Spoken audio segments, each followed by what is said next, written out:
All right, I'm Steve Graham. I'm with FIA, and we're here on July 26th to talk about Lochinvar Crest boilers. So you have two boilers. These are 1,251,000 or 1,250,000 input. I'm sorry, these are 1,000,000 BTUs input. As with the water heaters, there's a tag on the back. It's going to give you the model number and the serial number. Important to have that with you if you need to talk to somebody about anything. It's opposed to water heaters. These are a fire tube boiler. So you've got stainless steel tubes that run between two tube sheets, and you've got a burner up above, and that burner down fires right through the tubes. Heats a pool of water that's inside the heat exchanger, and that's how it's going to work. It's got a single fan, so that's similar. The gas coming into a Venturi and the air coming into the Venturi to mix goes to the burner, so that's all very similar. There is a filter up here. I'd highly recommend that you get some extra filters and change it out. You have some large condensate neutralization kits on the back. They need to be replenished. It's visual. Those will do up to a 6 million BTU boiler, so those you probably look at it once a year. These will dump about 10 gallons or 9 gallons of condensate an hour at full condensing mode. This is a high limit control, which we've got set up at 200. Please leave that set up at 200 because our operating parameters, we don't want to overlap it. If this gets turned down, you'll get nuisance lockouts for going off on high limit, and it just be baffling. If for any reason you have a low water cutoff error message, you have to reset the low water cutoff here and on the screen. So it gets a little confusing because a lot of guys will go to the screen and reset it and then it won't come back on. You actually have to take the jack off and push that low water cutoff reset button. Maintenance on these is done from the top.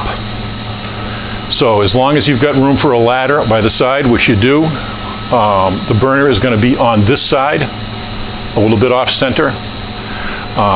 It's got a burner mounting plate it's bolted on.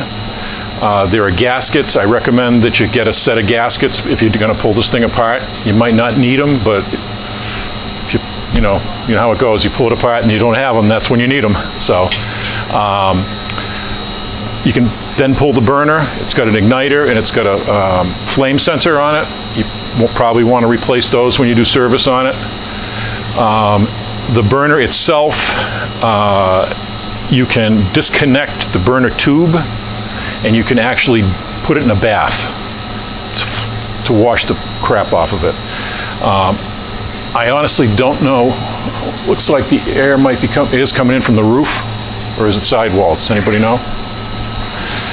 Okay, well, it looks like it's fairly elevated, so if it's, the reason I'm asking is because when this thing turns on, it's sucking air in. This is a big fan. It's got a pretty heavy-duty motor. If there's guys out there cutting grass or something and if the air goes outside wall, it may suck dirt in. Okay, so just be aware of where that air is coming in from. Like I said, it's got a filter. Just check the filter and see if it's getting dirty or not, or staying pretty clean. Let's see. This is your main screen. It's got a lot of information on it. It tells you what it's going to fire at, tells you what your supply temperature is, your return temperatures, tells you what mode it's in right now. Then you can go to the view screen. And the view screen will give you all of this information. It'll tell you your fan speed, whether there's a call for heat, if you get a blocked drain switch, if your condensate switch gets blocked, it'll tell you. It'll tell you the boiler pump status. If you want to go into history, it'll tell you all your lockouts, when they happened and what they were.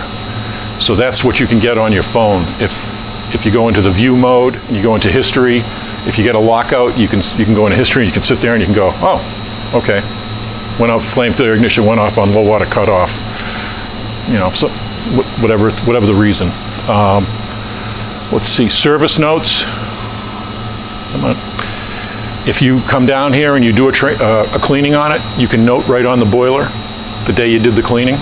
Or if you have somebody do it, you can come in and note that contractor came in and did a cleaning on it. Let's see. There is a BMS system, so your BMS system is active.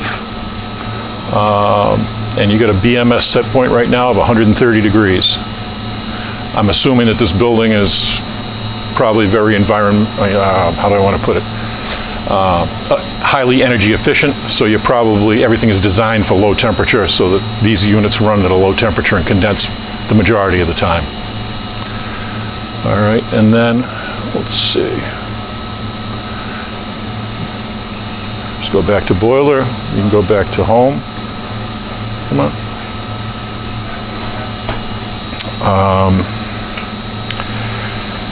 The condensate neutralizes in all cases. It's a carbon silicate, it's limestone.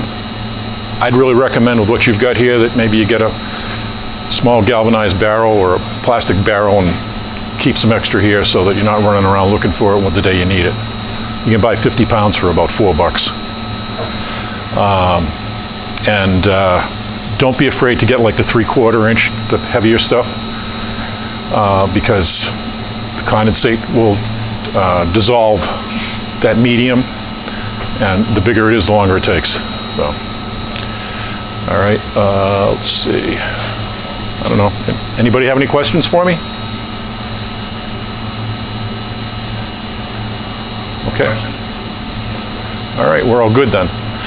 All right, the last thing we have here are these pumps. When you do your maintenance, when you come in and view these things semi-annually, you need Polyrex grease. The motor and the pump have Zerk fittings, but it's mobile Polyrex grease is what you need to use for these pumps, okay? So make sure you got a few tubes in your maintenance bins, or you can get some and leave them down here. It's the same thing with the bigger pumps outside. They all take Polyrex grease, okay?